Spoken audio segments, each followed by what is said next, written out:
शाम का समय है। सूरज धीरे धीरे ढल रहा है। आसमान नारंगी और सुनहरे रंगों से भरा है। पार्क में हल्की हल्की हवा चल रही है। पेड़ों की पत्तियां धीरे धीरे हिल रही हैं। पार्क में कई बच्चे खेल रहे हैं।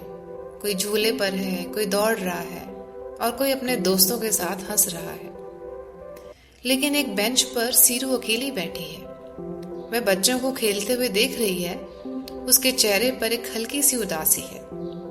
वह भी खेलना चाहती है, लेकिन उसके पास कोई दोस्त नहीं है। उसके हाथ आपस में जुड़े हुए हैं। वह चुपचाप बैठी है, जैसे किसी का इंतजार कर रही हो। तभी अचानक झाड़ियों के पीछे से हल्की सी सरसराहट होती है।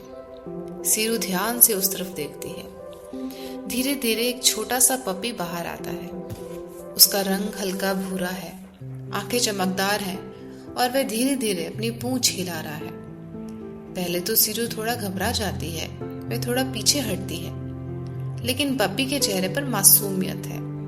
उसमें कोई डर नहीं, सिर्फ अपनापन है। पपी धीरे धीरे उसके पास आता है और उसके पास बैठ जाता है। कुछ पल दोनों शांत रहते हैं। फिर सीरू धीरे से अपना हाथ आगे बढ़ाती है। पपी उसे सूंघता है और फिर अपनी पूंछ और तेजी से हिलाने लगता है। अब डर की जगह एक प्यारे से मुस्कान आ जाती है। धीरे धीरे दोनों के बीच एक अनकही दोस्ती शुरू हो जाती है। सीरू उठती है और पपी उसके पीछे पीछे चलने लगता है। वह थोड़ा दौड़ती है, पपी भी उसके साथ दौड़ता है। कुछ ही देर में दोनों खेल में खो जाते हैं। पार्क का वही कोना जो पहले खाली लग रहा था, अब हंसी से भर जाता है। तभी दूर से गुल्लू आता है। वह इस नए दोस्त को देखकर खुश हो जाता है।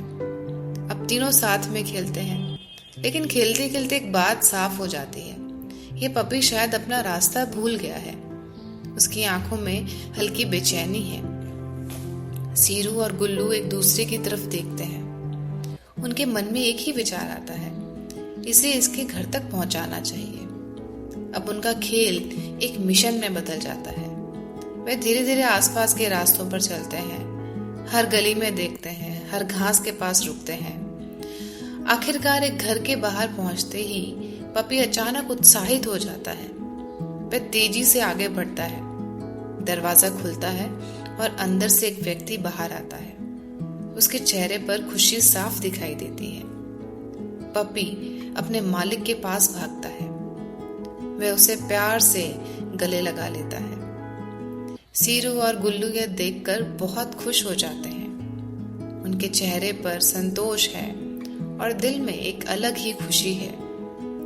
आज सीरू अकेली नहीं थी, उसे एक दोस्त मिल गया और उसने एक दोस्त की मदद भी की। तो दोस्तों, हमें इस कहानी से यही सीख मिलती है कि सच्ची दोस्ती और दया हर दिल को जोड़ देती है।